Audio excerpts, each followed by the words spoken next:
Last week, we walked the streets of Tampa Bay and asked random people what questions they have about the local real estate market. In this month's market report, we're going to provide the answers to the questions we heard about seasonality, hurricane season, affordability, and saturation, which sets the stage perfectly because they're the same issues that are driving our market right now. We're going to discuss how Pinellas County is actually pulling the average sales price down for all of Tampa Bay.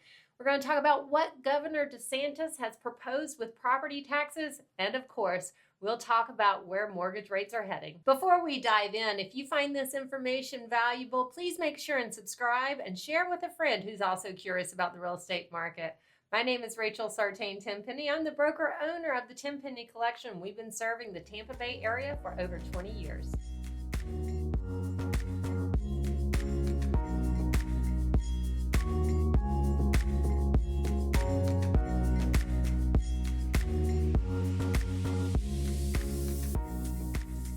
We got some great questions about the local Tampa Bay real estate market, but before we can answer those questions, we need to look at where we are right now. Tampa's housing market continues to be driving the headlines with real estate market crashing, but if you look at the Tampa-Hillsborough County numbers, you will see that the numbers in July were the exact same as they were in July just last year. But the headlines aren't just looking at Tampa and Hillsborough County, they're looking at all of Tampa Bay, which includes Pinellas, Pasco, and Hernando counties.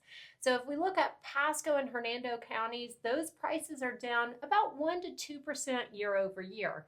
However, Pinellas County, home of St. Pete, Clearwater, and all the beautiful beaches, the numbers are down 5.5% year over year. So what happened in Pinellas County to cause it to drag down the average sales price for the whole Bay Area? Well, if you haven't forgotten, and you probably haven't, it was Hurricane Helene, which caused so much damage over 10 months ago. And Hurricane Helene opens the number one question I've been asked recently, which is, should I wait until after hurricane season to sell my home? If you look at some of the hardest hit areas from the flood disaster like St. Pete Beach, Treasure Island, and Northeast St. Pete, you will see that the average sales price in those areas is down 30% year over year. But it's not just because homes are selling for 30% less. These homes were flooded and they have the drywall ripped out 4 feet up and they don't have floors, kitchens, or bathrooms. They're essentially being sold at land value. If you've completed the remodel of your flood damaged home, you might be in a better spot than you think because right now you don't have any competition. There are little to no homes on the market in these areas that are in move-in ready condition. Which leads me to the next question. Are there buyers for these areas? The hard-hit areas are some of the most desired residential neighborhoods in all of Tampa Bay. There always has been, and in my opinion, will always be demand for these neighborhoods. Just take the lead from the investors. They're the ones going in and buying these homes at land value to remodel them and resell them for a profit.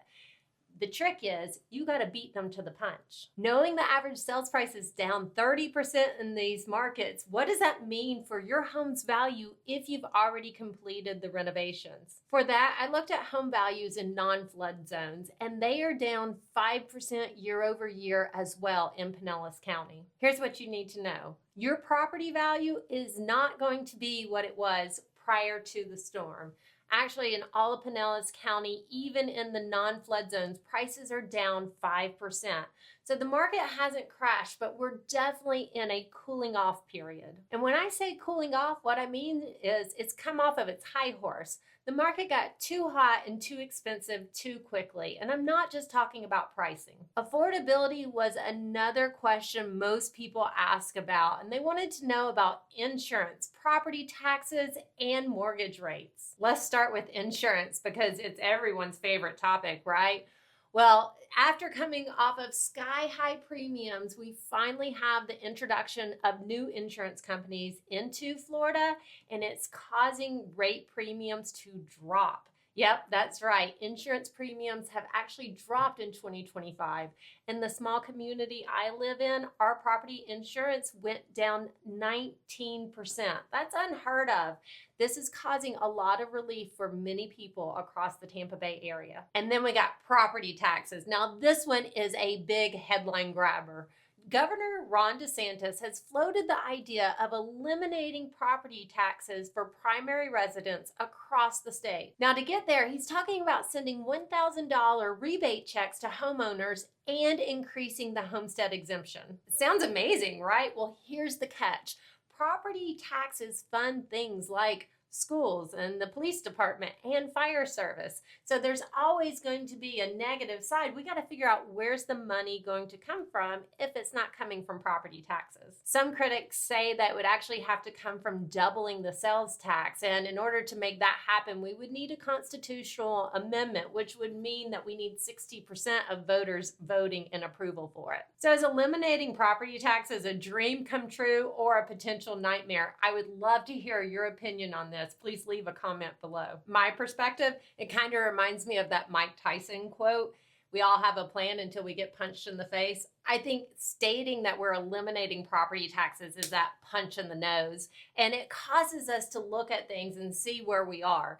You know, over the past couple of years, property values have doubled, which means property taxes have pretty much doubled. We need to look at where the money is going and how it's being spent.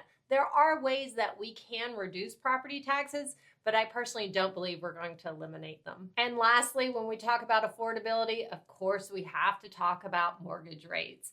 They actually peaked last year at 8%, and they've recently come down to about 6.5%.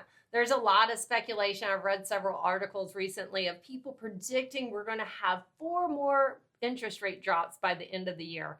I just don't believe it's going to happen. However, I do have a little tip for you. If you are buying a home and you are applying for a mortgage, you're going to lock in your interest rate. Well, there's this thing the lender can do for you, but you have to ask for it, and it's called a one-time rate float down. So during that loan application period, you've got your interest rate locked in. If the interest rates drop, ask your lender to do this one-time float down, and it will actually take your interest rate from where it's locked in down to the new rate. Now, I just did this. I purchased a home last week, and it dropped my interest rate by 0.17%. Not a big drop, but it saved me over $100 a month. If rates do drop below 6%, which I doubt they will this year and probably not even next year, then you can expect the buyer demand to really pick back up. And that's obviously when you're going to have housing prices pick back up. But right now, buyers are being really picky and they are taking their time. And that time is playing into effect with the days on market for listings. So listings, if you're trying to sell your home, expect it to take 8 to 9 weeks in the Tampa Bay area before you even get a contract.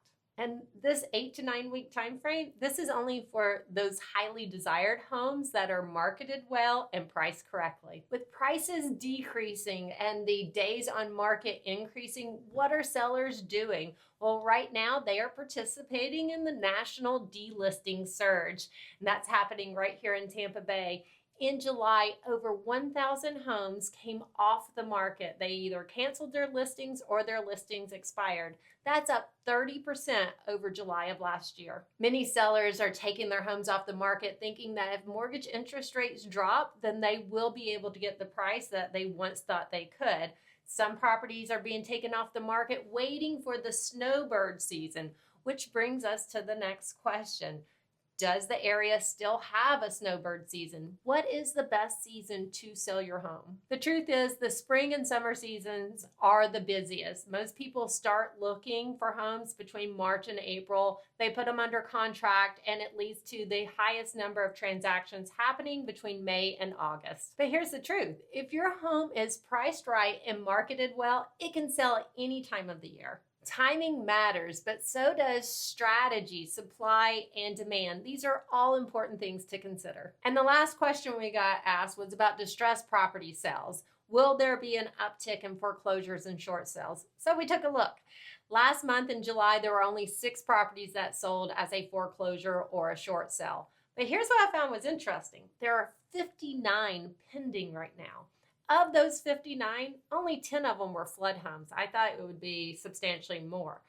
But of the 10 flooded properties, 6 of those homes were in the Short Acres neighborhood. This is definitely something we're going to keep our eyes on. So let's wrap up by summarizing this question and answer session. The Tampa Bay housing market is cooling. It's not collapsing. Flood damaged properties are distorting the numbers. Sellers are regrouping and buyers finally have some breathing room. Here's something to keep in mind. Homeownership is still a wealth building tool.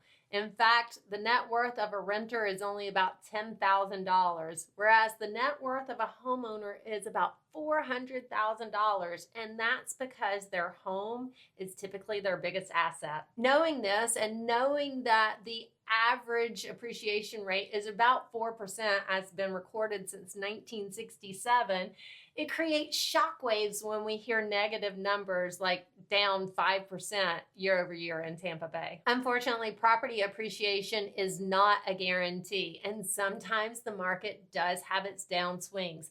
That's why it's called the long game. Hopefully you can ride the market down and back up again before you need to sell. And this leads me to a little real estate riddle for you. So let's say you bought a house in 2018 for $400,000. During the peak of the market in 2023, that house was worth $800,000, but you decided not to sell and you waited until 2025 to sell it and you sold it for $700,000. Did you lose $100,000 or did you gain $300,000? I would love to know your answer and your perspective of this real estate riddle in the comments below. If you have questions about the real estate market that we did not answer, we would love to know what they are. Please make sure and put them in the comments below. And if you enjoyed this information, you found it valuable, please like and subscribe. If you know somebody who's curious about today's local Tampa Bay market, please share this information with them to help them make informed decisions. Thanks for tuning in, and we look forward to seeing you next month for the Tampa Bay Monthly Market Update.